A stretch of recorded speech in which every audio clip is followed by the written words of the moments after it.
Hey guys, Claire here, and today I'm going to show you how to turn some of my most favorite desserts into a better for you version. And I love this because I'm partnering with Quaker Oats, so I'm going to take some of my favorite indulgent treats and turn them into overnight oats. So let's get started. The first one I'm doing is Snickerdoodle. I love Snickerdoodle cookies. They're sweet, they have that cinnamon flavor, they're delicious.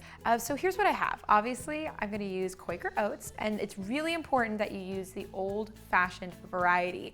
You do not want to use quick cooking oats when you do overnight oats. You need it to basically be the sort of old-fashioned style, so it soaks everything in overnight so it's ready to go in the morning. So I'm going to use a half cup of oats, a tablespoon of maple syrup, a quarter teaspoon of cinnamon, a half teaspoon of vanilla extract, pinch of salt. This is completely optional, but I'm going to add a little bit of protein powder. I then have 1 tablespoon of flax meal or ground flax seeds.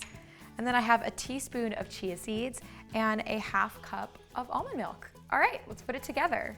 So I'm gonna take my half cup of oats and put that in here.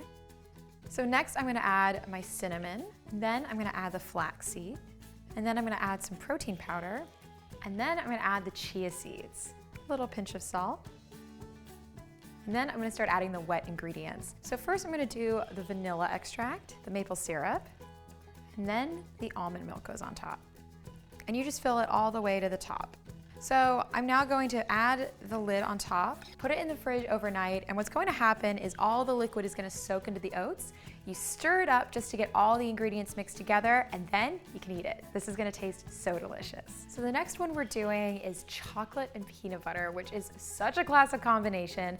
And the key here is that I'm actually using no refined sugar, and I'm using really high quality ingredients in sort of minimal amounts. So you get those flavors of chocolate and peanut butter, but you don't have to worry about like putting a candy bar into overnight oats. So I really love the balance of flavors here. So to do it, I have a half cup of my Quaker Oats. I have about 1 tablespoon of flax meal.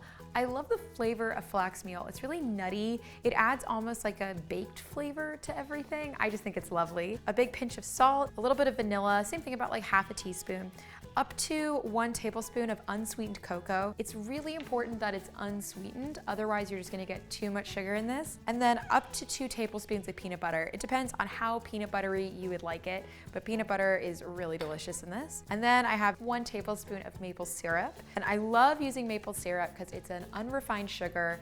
It has a really fabulous flavor, kind of like a brown sugar flavor.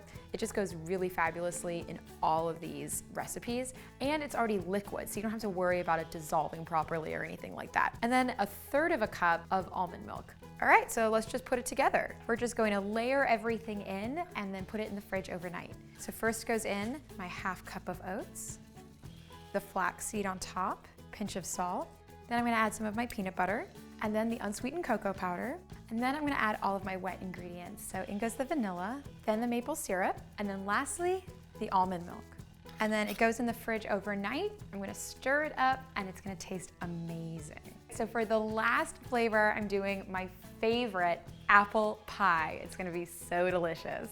I love this flavor combination, and it also is so good with overnight oats because all of these flavors just work really well together. So I'm using a half cup of Quaker Oats Old Fashioned, a tablespoon of flax meal. I'm using a little bit of nutmeg and a little bit of cinnamon, 2 to 3 tablespoons of applesauce, big fat pinch of salt, and then I'm also gonna add maca. Maca is a ground root that I'm really into. It has a lot of really interesting properties, but also has a really great flavor, and it's super delicious in things with lots of spice, so I thought it'd be great in this. I took 1/4 of a Granny Smith apple and chopped it up, and then of course 1/4 to 1/3 of a cup of almond milk. So to put it together, it's very simple. I'm just going to layer my dry ingredients and then do my wet ingredients on top. Half cup of Quaker Oats, pinch of salt, the flax meal, the maca, the spices, and then I'm gonna put the applesauce on top. And then I'm gonna do some almond milk, and I'm gonna finish with my fresh apple because I still want it to have a really nice crunch to it. So I finished my variety of overnight oats. So I have my Snickerdoodle, chocolate peanut butter, and apple pie. They are all ready to go into the fridge overnight. All right, so I made ahead of time this one, the apple pie, so I'm definitely gonna give this one a try. I love this combination of flavors so much. Apple pie is so delicious. All of these flavors are so delicious. I hope you guys enjoyed learning how to make 3 of my favorite dessert-inspired, snack-inspired overnight oats. They're so yummy, easy to make, and it's very convenient. And they're actually like easy and mobile. So if you wanted to, you could put one of these in your purse or in your backpack and take them with you to school or to work, kind of wherever you're headed. Well, thank you so much for watching. Please comment below. I want to hear what your favorite flavor combinations are with overnight oats. Please share below. Like the video if you like it. And for more fun ideas like this one, make sure to check out QuakerOvernightOats.com and check out thekitschykitchen.com for more recipes. Well, thanks so much, guys, and I'll talk to you later. Bye.